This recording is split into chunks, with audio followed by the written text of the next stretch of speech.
Hello there, everybody. 3 weeks and my voice is still screwed. 3 weeks and 2 days, actually. There goes the furnace. How have you guys been with your allergies and your stuff? The news and the corona and the. I hope you're all well and safe. Besides that, all the anxiety and depression we have in our lives and things like that. Which brings me to a point. I want to do a video real quick. Let me see if I can shut that off. There, just shut it off from the switch. It's probably not good to do that too many times. But I wanted to put up these two clips of videos that my son did. Well, not he did. I recorded him. And what I wanted to show you is, something that I think is like real strange that I had to do. And remember, okay, he is 22 right now. He'll be 23 in November. And he has autism. A lot of people, well, one of the doctors said high functioning Asperger's. One said high functioning autism, then the other one said Asperger's and things like that. We didn't get to see the other doctor that talked about Asperger's because it was not his regular pediatrician. It was just the lady who worked in the same office. So when my son was 7 months, he started to say like 7 words like go, car, stop, dog, step, door, I think walk, or green, glean, but he'd say glean. He used to back up into the TV all the time on his tiptoes. He used to do weird, funny things like tip over chairs all the time and knock books down on purpose. You would pick him up 5 seconds later, he's knocking them down. He would take all his VHS tapes and he would just put them all over the floor and step on them and things. You couldn't keep anything nice. But he was saying some words at 7 months old. And then around a year old, he had the shots, the immunizations. I believe it was DTAP, MMR. I can't remember the dates because I can't get to my calendar up in the attic. And so after he had these immunizations, let alone, mind you, he was in the hospital at 2.5 months old with meningitis, bacterial meningitis. So after he got out of the hospital and everything, he started to talk. He was in there for 16 days, so he was 3 months old when he got out. So around 7 months old, he started getting a little bit more calm, started saying a few words. Things started to be looking up for us. So next thing you know, at a year old, he just quit talking completely. He would start to point and yell and and do all this and everything else. So I was trying to imagine in my mind, like, what's going on. We didn't have the diagnosis of autism. We didn't have the diagnosis of anything. I was looking up for mercury poisoning, thimerosal, all these things, wondering, what's going on. And then I thought, well, that meningitis. Maybe the meningitis. But then I thought, well, but he was talking. This is after the hospital. So it kept bringing us to many, many office visits, which we already were doing before the meningitis. We were going 3 times a week. And I'm telling the doctor there's just something wrong. So first of all, I'm telling the doctor there's something wrong from when he's born up until 2 months. And then finally he breaks out with this fever. I'm saying finally because something came to that knowing there was something wrong. So it was the meningitis. Then next thing you know, we get out after 16 days. He's 3 months old. Things start to get a little bit more calm, but he was jumping in his sleep. You couldn't touch him. You couldn't do anything. So then when he was a year old, he had the shots, the immunizations, and he started not to talk. He never, ever, ever talked again until he was 6. I found myself having to be ahead of everything, like having the certain crackers in the cupboard that he would like. I would fill up his bottles ahead of time. That way he could just pick what he wanted. He wouldn't have to yell and get all frustrated. Because if you would get into a yelling thing, he could go on for hours because you couldn't figure out what he wanted. This is a lot of time when people started telling me that my kid's spoiled, all kinds of stuff. They started saying, oh, they were saying he was just colicky. Oh, he's just a boy. That's how boys are. all kinds of stuff, and I just wasn't falling for it. So it became to be really, really hard when he couldn't talk. He also would take off out of the house. He would run. He would be gone in a split second. I finally thought, let's get this one lock on the door. It's a lock from the inside, like a deadbolt, and then you pull the key. That way, the key is not there, so he can't open it and go outside. Well, then he started going out our screens. He was jumping out the window in our screens. He's 3 years old. He's on his bike. We lived in a trailer park. Next thing you know, one day I'm doing this so much, and I'm exhausted. I had to run. I was stressed. One lady ended up yelling at me, "We have a dog, and you're letting your kid run around this neighborhood." And I'm like, "No, I don't, ma'am. I'm very sorry. I didn't mean to get you upset. He has autism, and I don't know what to do. Another time we were at the playground that's within the trailer park, and this lady was talking to me because of autism, and her kid was autistic, and so I had to watch every move the kid made, but it would be a split second. He was that fast, he was gone. I was running all up and down the streets, all around the park within the trailer park, and looking for him. And next thing you know, a lady walks out. She is deaf, and her husband is with her. He could talk. And I was yelling my son's name, Brandon, Brandon, and they must have heard me. So I found them and went up to their door, and they invited me in, and they were telling me how awesome the kid is and how he was communicating. The strangest thing, but she was deaf, but it was like he could communicate with her. It was so weird and awesome, I guess, at the same time. And he was never comfortable with anybody, but with her and the husband, he was. So it brings me to the point of this. He made these 2 videos while I recorded him, and it's been almost 23 years. Well, he's 22 now, but the things I had to do to get him to talk was very hard. The first thing you had to do was find what he was interested in, the closest thing that he's interested in. The second thing I had to do was find what he was interested in. Okay, and then I had to play that same video over and over and over. I had to keep rewinding it. Then he could say wind. At 7 months, he could say wind.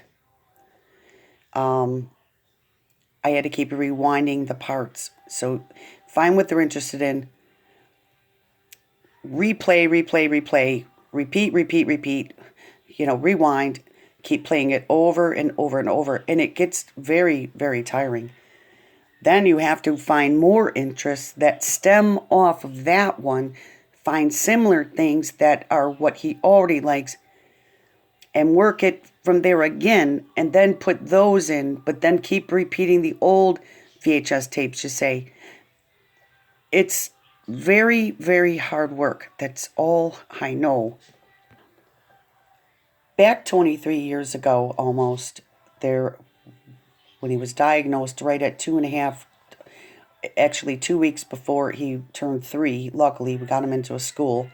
If he would have been diagnosed after that, they were telling us that we would have been out of luck, which is crazy. He started going to school. He couldn't even go a half hour a day. I had to wait in the parking lot because the bus would not bring him back and forth on the bus and only stay a half hour. After a whole year of going through a half an hour, they have a summer program. He finally got up to an hour. Because in the summer program, it's more like a free, it's not as much learning, it's more free, like it's not as much, I guess, forcing you to learn. I don't know. So that was the whole first year of school, a half an hour and then an hour. Then the second year, he started going, and he would go the hour, but I would still have to be waiting in the parking lot because the bus wouldn't ship him back and forth. That's very stressful to me. Now that I had an hour, I would go run over to the Big Lots or the store real quick, pick up the few things I needed, which I needed actually certain things for him, and then he was in diapers till I can't remember, but it was older. I can't remember what age, at least 4, 5. He could have been 5. I think it even could have been up till 6 when he started to talk again. So it was real tough. And then what he didn't want to wear the diapers. He would rather be in the underwear and just pee in the underwear, or go to the bathroom in the underwear. That was tough. So now you have stuff all over your carpet. You have it everywhere. The bathroom's a mess. He got into smearing too, if you guys know anything about that, and I'll spare you the details, but you get the point. So I'm skipping a lot of the whole story just to, press it to keep it going. But he started to talk when he was 6. But all of the things I had to do before that to get him to talk, like for instance, we found this game because he liked Blue's Clues when he was at 6 months old in his bouncy chair. He liked Blue's Clues. It just came out the year before. So I kept working everything through the Blue's Clues, everything through the certain things that he liked, and I'd rewind it, replay it, this and that, get in his head, which made me nuts because repeating things made me nuts because he would repeat and he would do, just to me at that time, weird things. So we found this game on Nick Jr. It was a Blue's Clues game, but it would take a half hour for it to load because we had dial-up at that time. Back 23 years ago, we had dial-up. The doctors weren't diagnosing like they are today. They didn't really know as much. We didn't have good medical, so we could not get behavioral therapy. We started occupational therapy. They knocked us off after 2 months because they said our medical didn't want to cover it anymore. We tried respite, community living service in our house and respite. That wouldn't work. He couldn't get along with the people, but we tried 5 different people. One lasted the longest. It was a guy. So then I started thinking, okay, let's get another guy, but they couldn't find guys that did it. Plus here in Michigan, they only pay you $7.50 an hour to be a respite worker. That's this community living service worker through the agency, but they did have a respite home where you could go once a month overnight. He wouldn't do it. You couldn't have the kid do something and go places and everything else when he couldn't speak, he couldn't talk, he couldn't communicate. It was like torture to him. There were times that he would wake up in the shower, but the water would be off, thank God. With the door shut, he'd be in there crying. He'd be under the kitchen table, like freaking out, like he was in this bad dream, and like you couldn't get him out of it. So then, here's my point, getting to the videos. I want to put 2 of them up. They're only a minute long. I had liked Jack Nicholson. I had liked Adam Sandler. I had liked people like that, and they had funny parts. Even, what's his name? Robin Williams. He had that good movie where he was in with the kids taking care of them. What's the name? I can't think. And he would blow up the balloon with his mouth with a tube, and then the glove on there, and then it would pop off, and all the kids, they had like leukemia. Patch Adams. The kid started to then like that. So I would repeat it. He would keep telling me, wind, wind. Eventually, I taught him how to rewind the VCR himself and then push stop. But the problem was we went through at least 10 VCRs now because the buttons would get messed up. He would play so many VHS tapes that the thing would get dirty. So I found out that you could take the top off, you could take an alcohol swab, you could clean off that wheel, and we were back into service. But I probably got rid of many VCRs before I found that out. Back then you just couldn't go look on YouTube and say, hey, what do I do when my VCR ain't working? But these days we've come a long way, you know what I'm saying? So we weren't able to get behavioral therapy, occupational therapy. I was reading they had floor time at that time, but not in our state. Other people were getting their diapers paid for and everything in the different states, but we weren't. When he was younger, we had to be on Nutramigen, which is a special formula, which was $18.99 a can. If you go look up the price now, I think it's almost $40. Things were just crazy. So there was no time for waste. There was no time to waste any formula. I had to buy a carpet cleaner because of the smearing. I had to do all kinds of stuff. He would dump laundry soap all over. He would get up on the counter. He could climb very well. The neurologist started saying that, he's just different from other kids and he could do things that different than other kids. But, finally they come with the autism diagnosis, thank God.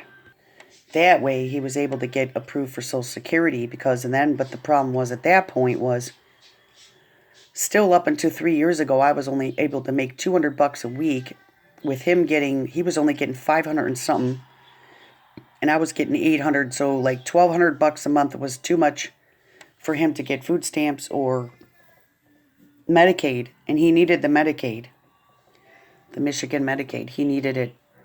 So I was limited my whole life and I wasn't able to work much, but I would work side jobs on my own and everything. I did have a job, but he actually didn't get approved for Social Security the third time until he was 6. So I had tried already. So what I did was I was teaching him my own way. Jack Nicholson, he swears. David Spade, Adam Sandler, they all swear, but they're funny. And what he likes, even to this day, is like comedy, drama, very intense movies.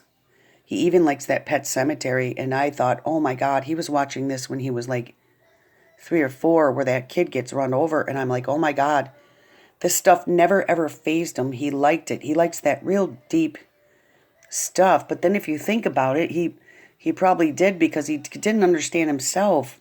Maybe that stuff stuck out to him so much that that's what he needed, something more overpowering than him. Who knows? I skipped a point though. I'd have to sit with him with that game. We would be sitting for 12 hours straight. I couldn't pee. I couldn't make a coffee. I couldn't do anything. I was suffering. If I did, it'd be an argument and screaming and everything else because he didn't want me to leave the room. I always had to be by him, but I couldn't touch him. He never let me touch him. I couldn't talk to him unless it was about what he wanted to talk about. Very hard things, and I'm skipping a bunch of details, but then we started buying VHS tapes with, Jack Nicholson and everything else, like Patch Adams and trying to think of the other ones. I can't remember the other ones right now, but one thing led to the next thing, and the next thing, and the next thing. And what I want people to know is I want to post these 2 clips, and I want them to know that the only way I got him to talk was through watching these things with swearing and drama and comedy. And he was watching things that no kid should have watched, I guess, in a lot of other people's opinions. But even mine, I thought, well, this isn't right, like whatever. So a lot of people just had trouble understanding why I did what I did. But when you don't have any services that will help cover things or teach them or nothing, and you can't get good workers because they don't pay them enough and everything else, you have to do things your own way. So when he started talking when he was 6, I could have crapped my pants. I thought, oh my God, what I did worked. I was like, thank you, God. But the thing was, is I felt like I did it the wrong way the whole time. And when he started talking like sentences, fast sentences, pouring out, where then now he just never stopped talking. He would talk all day, and it was like, oh my God, you go from so quiet but yelling to talking so much and hyper. Hyper as hell. So in the 2 clips that I want to put up after this, you'll see him saying the word fuck you, and you'll see him saying You Can't Handle the Truth because he likes the Few Good Men movie with Jack Nicholson in it. And you'll hear him swearing and everything, but if you could just know how far we've come and everything else, I guess it's better to have him repeating. That's another thing. He likes to repeat, and I'm running out of time here. But you'll hear him repeating. Now, to me, it is funny, and it reminds me every time of the hard work that I put in to help him talk. I know it wasn't done the way other people would do it, but when you don't have a solution or any answers, and you can't even go to school long enough, none of your services are covered, that's what you do. So if you hear me laughing, it is because it's kind of funny, because it reminds me every day of the hard work that I put in. Now, I just have to get him to get some other good things. But he likes to hear church. He likes to go to church when we do. We don't have a car, but he likes to do all that other stuff too. So it's not just the swearing. Thank you for listening. Have a great day. Bye.